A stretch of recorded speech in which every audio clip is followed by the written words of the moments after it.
సేపట్లో పోలింగ్ ముగియబోతోంది. ప్రస్తుతం ఇప్పటి వరకు ఏ మేరకు పోలింగ్ నమోదైంది, పోలింగ్ పర్సంటేజ్ ఏ విధంగా ఉంది, పోలింగ్ సరళి ఏ విధంగా ఉంది, పూర్తి వివరాలు అందించిన మా ప్రతినిధి సుధీర్ ఎలక్షన్ కమిషన్ ఆఫీస్ నుంచి జాయిన్ అవుతున్నారు. సుధీర్,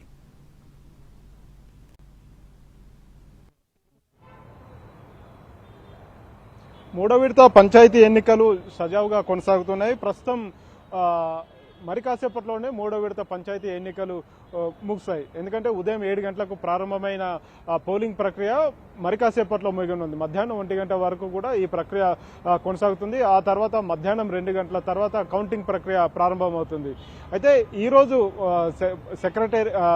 ఈరోజు ప్రస్తుతం ఎలక్షన్ కమిషన్ కార్యాలయానికి మాజీ సిఎస్తో పాటుగా ప్రస్తుత సిఎస్, అదేవిధంగా పాత ఎలక్షన్ కమిషనర్లు ఎవరైతే ఉన్నారో రాష్ట్ర ఎన్నికల కమిషనర్లు వారందరూ కూడా వచ్చి మూడో విడత పోలింగ్ సరళిని కూడా వారంతా కూడా పరిశీలించడం జరుగుతుంది. కాసేపు క్రితమే ఎన్నికల కమిషన్ కార్యాలయంలో వారితో రాష్ట్ర ఎన్నికల కమిషనర్ రాణి కుముదని భేటీ అయ్యారు. గతంలో జరిగిన ఎన్నికలు ఏ విధంగా జరిగాయి, ప్రస్తుతం ఎన్నికలు ఏ విధంగా జరుగుతున్నాయి, అదేవిధంగా రాబోయే రోజుల్లో ఎన్నికలు ఏ విధంగా జరపాలనే విషయానికి సంబంధించి సమాలోచనలు చేస్తున్నారు. ప్రస్తుతం రాష్ట్రంలోని దాదాపుగా 31 జిల్లాల్లో ఉన్న దాదాపు 189 మండలాల్లో 3752 గ్రామ పంచాయతీలకు, అదేవిధంగా 28,000 పైచీలకు వార్డులకు సంబంధించి పోలింగ్ ప్రక్రియ కొనసాగుతుంది. అంతటా కూడా సజావుగా ప్రశాంతంగా జరుగుతుంది. 1-2 చోట్ల కొంత ఉద్రిక్త వాతావరణం అయితే నెలకొంది. అక్కడ కూడా ఇప్పుడు పరిస్థితి కంట్రోల్లో ఉన్నట్టుగా కూడా ఎన్నికల కమిషన్ స్పష్టం చేసింది. ఉదయం 11 గంటల వరకు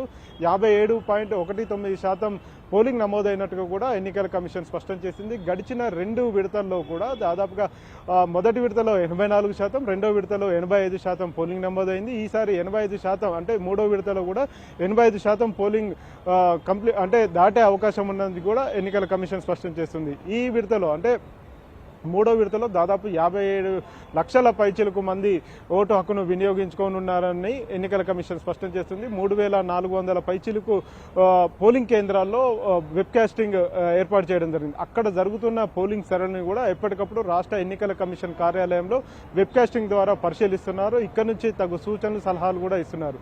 అంతేకాకుండా రాష్ట్రంలోని 31 జిల్లాల్లో శాంతి భద్రతలకు సంబంధించి కాసేపు క్రితమే రాష్ట్ర డీజీపీ ఇక్కడికి రావడం జరిగింది. ఆయనతో పాటుగా అడిషనల్ డీజీపీ మహేష్ భగవత్ కూడా ఇక్కడ చేరుకోవడం జరిగింది. రాష్ట్ర ఎన్నికల కమిషనర్ తోటి వీరంతా కూడా భేటీ కావడం జరిగింది. ఎందుకంటే ఈరోజు ఎట్టి పరిస్థితుల్లో ఈరోజు పూర్తి స్థాయిలో కౌంటింగ్ ను కూడా ఈ రోజే పూర్తి చేయాలని చెప్పేసి కూడా రాష్ట్ర ఎన్నికల కమిషన్ స్పష్టమైన ఆదేశాలు ఇచ్చింది.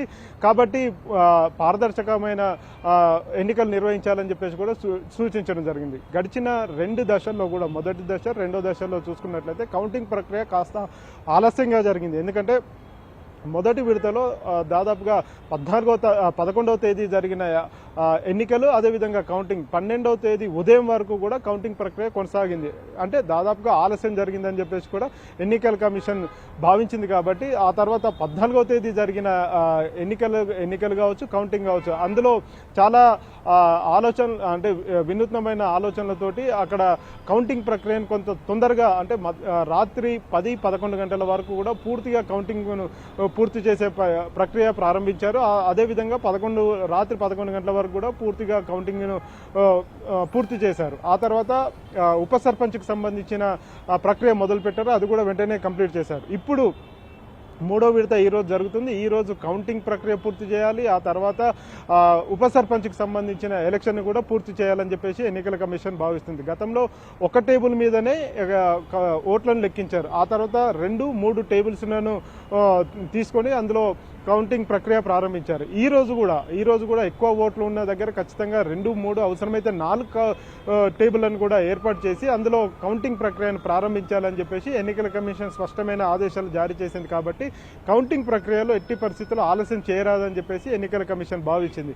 ఎందుకంటే కౌంటింగ్ ప్రక్రియ ఆలస్యం అవుతున్న కొద్దీ కొంత అక్కడ ఉద్రిక్త పరిస్థితులు నెలకొంటున్నాయని చెప్పేసి కమిషన్ దృష్టికి రావడంతో కమిషన్ ఈ రకమైన ఏర్పాట్లు అయితే చేసింది. ఈరోజు రాత్రి 10 గంటల వరకు కూడా పూర్తిగా కౌంటింగ్, అదేవిధంగా ఉప సర్పంచ్ ఎన్నికను కూడా పూర్తి చేయాలని చెప్పేసి రాష్ట్ర ఎన్నికల కమిషన్ భావిస్తుంది. దీంతో రాష్ట్రంలోని 12,700 పైచిలకు గ్రామ పంచాయతీలు ఏవైతే ఉన్నాయో వాటన్నింటికీ కూడా మొత్తంగా ఎన్నికల ప్రక్రియను ముగించాలని చెప్పేసి ఎన్నికల కమిషన్ భావిస్తుంది. అయితే ఈ 3 విడతల్లో కొన్ని గ్రామ పంచాయతీల్లో ఎన్నికలను వాయిదా వేస్తూ వచ్చింది. కొన్ని కోర్టు కారణాలు కావచ్చు, కొన్ని అక్కడ ఉన్న పరిస్థితులు, స్థానిక పరిస్థితుల నేపథ్యంలో కొన్ని గ్రామ పంచాయతీలకు సంబంధించి అక్కడ ఒక్క నామినేషన్ కూడా దాఖలు కాలేదు. దీంతో ఆ నామినేషన్లు దాఖలు కాని దగ్గర ఖచ్చితంగా అక్కడ మళ్ళీ ఎన్నికలు నిర్వహించాల్సి ఉంటుంది. అవి సుమారుగా 100 నుంచి 120 వరకు కూడా ఆ గ్రామ పంచాయతీలు ఉన్నాయి కాబట్టి ఆ గ్రామ పంచాయతీల్లో మళ్ళీ ఎన్నికలు నిర్వహించాల్సి ఉంటుంది. దానికి కూడా ఒక డేట్ను డిక్లేర్ చేయాల్సి ఉంటుంది. ఈ రోజు రాత్రి 11 గంటల తర్వాత దానికి సంబంధించి ఒక నిర్ణయం తీసుకునే అవకాశాలు అయితే కనిపిస్తున్నాయి. వీటితో పాటుగా ఏవైతే కోర్టు కేసులు ఉన్నాయో కోర్టు కేసులు ఉన్నవి ఆ పంచాయతీలు, అదేవిధంగా ఇప్పుడు ఏ ఒక్క నామినేషన్ దాఖలు కాని పంచాయతీలు ఏవైతే ఉన్నాయో ఇట్లాంటివన్నిటిని కూడా తీసుకొని మరొక రోజు ఎన్నికలు నిర్వహించాలని చెప్పేసి ఎన్నికల కమిషన్ అయితే భావిస్తుంది. ఇవే కాకుండా 20వ తేదీ ఈ రోజు 3 విడతల్లో గెలిచిన అభ్యర్థులు ఎవరైతే ఉంటారో వారందరికీ కూడా ఈ నెల 20వ తేదీన అపాయింట్ డేగా నిర్ణయించడం జరిగింది. అంటే 11వ తేదీ గెలిచిన సర్పంచ్ అభ్యర్థులు, వార్డు మెంబర్లు, అదేవిధంగా 2వ విడతలో గెలిచిన సర్పంచ్ అభ్యర్థులు, వార్డు మెంబర్లు, 3వ విడతలో గెలిచిన సర్పంచ్లు, వార్డు మెంబర్లు అందరికీ కలిపి 20వ తేదీ అపాయింట్ డే ఉంటుంది. 20వ తేదీ నాడు రాష్ట్ర వ్యాప్తంగా ఉన్న సర్పంచ్లు, వార్డు మెంబర్లు అందరూ కూడా వారంతా కూడా పదవి బాధ్యతలు ప్రమాణ స్వీకారం చేస్తారు. ప్రమాణ స్వీకారం చేసి ఆ తర్వాత పదవి బాధ్యతలు స్వీకరిస్తారు. దాన్ని అపాయింట్మెంట్ డేగా కూడా నిర్ణయించడం జరిగింది. ఇప్పటికే దానికి సంబంధించి రాష్ట్ర పంచాయతీరాజ్ శాఖ ఆయా జిల్లా కలెక్టర్లకు గెజిట్ నోటిఫికేషన్ ద్వారా వివరాలను వెల్లడించింది. పూర్తిగా ఈరోజు 11 గంటల వరకు ఎన్నికల ప్రక్రియ ముగిసే అవకాశాలు అయితే